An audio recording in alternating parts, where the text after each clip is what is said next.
Trigger is back in town and I plan to teach her before my coffee gets cold.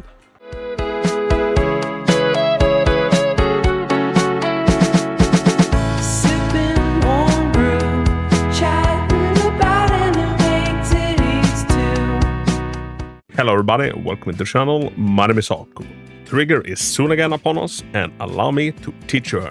She is the strongest stunner that we still have in the game, so she's a very good value to still pick up. She is incredibly universal. She works with attackers, she works with anomalies, and to some extent she also works with rupture agents. And the absolute best thing about Trigger is that she requires no field time whatsoever, well, basically. So Trigger has her own special resource called Purge, can be seen underneath her portrait. When that bar is filled, Trigger has 100 Purge.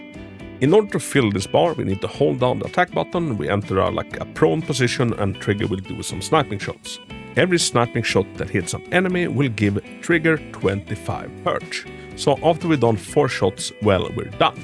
You can then let go of the basic attack button and she will do a finishing shot, and that finishing shot will trigger a quick assist backwards. So if Trigger is position number 2 in the team, she will quick assist backwards to number 1.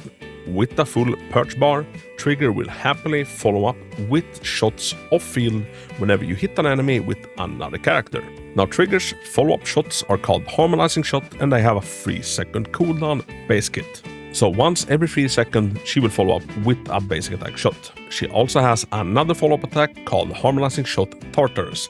This is a slightly better follow-up shot, and we trigger it by doing a heavy attack with an EX special, assist follow-up, or ultimate. Don't worry too much about the differences, it will kinda happen naturally. But her EX special attack, Flash Burial, is worth talking about. So when we press this, if we have 60 energy or more, Trigger will approach the enemy, kick them in the face, jump up in the air, and then shoot them. Now, after Trigger has done this, she will enter a state called Coordinated Support. Coordinated Support removes the cooldown, the 3-second cooldown between her follow-up attacks, and she can shoot every time we attack the enemy. Now, this can only trigger 4 times, and then the state is kinda over, or it has a max duration of 20 seconds. Now, we can increase the duration of this by doing an ultimate or another EX special attack, and the max cap for those shots is 10 or up to 20 seconds. And the max amount of shots we can do in a coordinated support, even if we extend it, is 10. Now, important to note, when we press the EX special, we can kinda immediately switch into another character and let Trigger play out this animation on her own. But if we stick on Trigger, there will be a quick assist triggering to the previous character. So it's a judgment call. Her chain attack, nothing special, but her ultimate is very, very good. And one of the best things about it, it has an incredibly high days multiplier. And her ultimate will also put her in the coordinated support state, where she doesn't have cooldown on Harmonizing Shot. And if we activate coordinated support through ultimate, we can trigger this up to 6 times. And we can make it 10 if we combine it together with an EX special attack. And the way I like to use this ultimate, so any combat with Trigger should basically be started by you putting her in the prone state, and she fills up her Purge bar. Then, she's kinda fine on her own for a minute. We might pop in and do an EX special with her, but for the most part she takes care of herself. Depending on the encounter, you might need to refill this Purge bar, and a very good way to refill it is when she has her ultimate. So we go back into prone, we shoot until we are full, and then we ultimate immediately to save a little bit of time. Now, as for a core passive and additional ability, they are pretty simple. Core passive, Soul Searching Gaze. It does it so whenever Trigger hits an enemy with her follow-up attacks, her aftershock attacks, that enemy takes 35% more damage. In a stun window and outside of it. So just flat 35% more damage. It's great. Her additional ability is called Silver Lantern's Gaze. It transforms crit rate into days once she's reached 40. So excess crit rate after 40 is turned into days, and this caps out at 90 crit rate, which is Trigger's most important stat to gun for. Get to 90 or as close as you can to 90 as possible. For the disc sets, if you're running her together with an attacker, use King of the Summit because attackers really want that crit damage. If you are running her with anomaly agents, you can run her on Astral Voice, a little bit of a support set, or you can run her on a 4-piece Shockstar Disco, because she is one of the stunners that can make really good use out of the 4-piece. Because we need to reach 90% crit rate on 4 is incentivized. It is great if you can reach 90 without crit rate on 4, do crit damage instead. That's great. But unless you have an ungodly amount of luck, crit rate is probably what you will be running. For number 5, we can do electric damage bonus or attack. We can also do pen ratio, but if you have an engine, pen ratio loses a little bit in value. And electric damage bonus and attack, they are kinda similar, so like go for whichever one has the best substats. And for number 6, we want impact. The substats we're looking for is above all crit rate, crit damage, attack percentage, in that order. Now you will see that the game will recommend you a 4-piece Shadow Harmony, and this is viable if you're running her together with Soldier Zero Ambi. Ambi comes with a massive amount of like buffs to aftershocks, which is Trigger's bread and butter. And together with Ambi, Trigger has an insane amount of damage. Without Ambi, the damage is kinda okay. As for her W engine, her own signature one is incredibly good for her.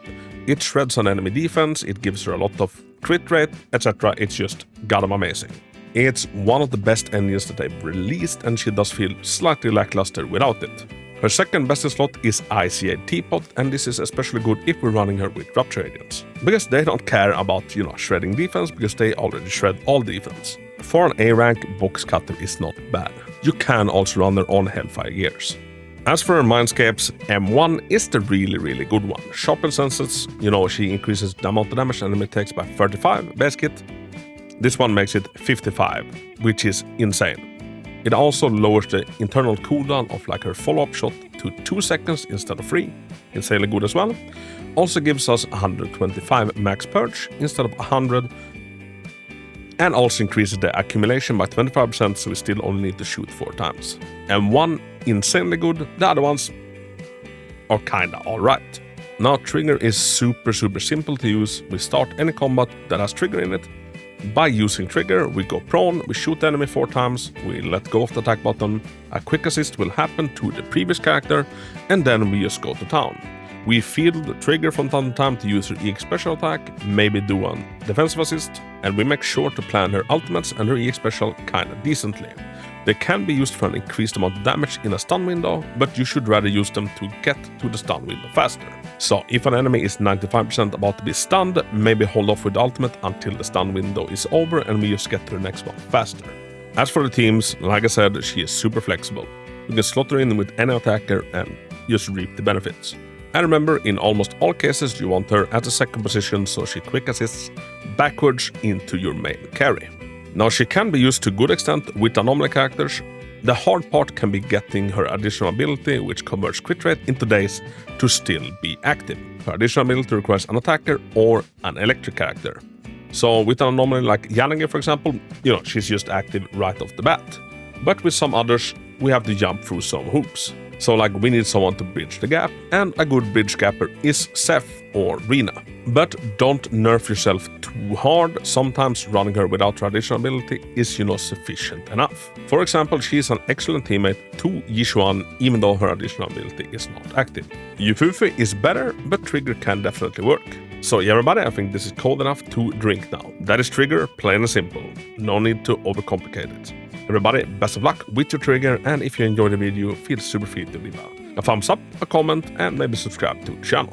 Personally, I love Trigger, and I find myself running her a lot wherever she fits. Absolutely go to the agent. As always, thank you so much for watching, stay kind to one another, have a big hug, and until next time, Hako out. Oh, I wish that you could just take it easy. Lay back, fast away.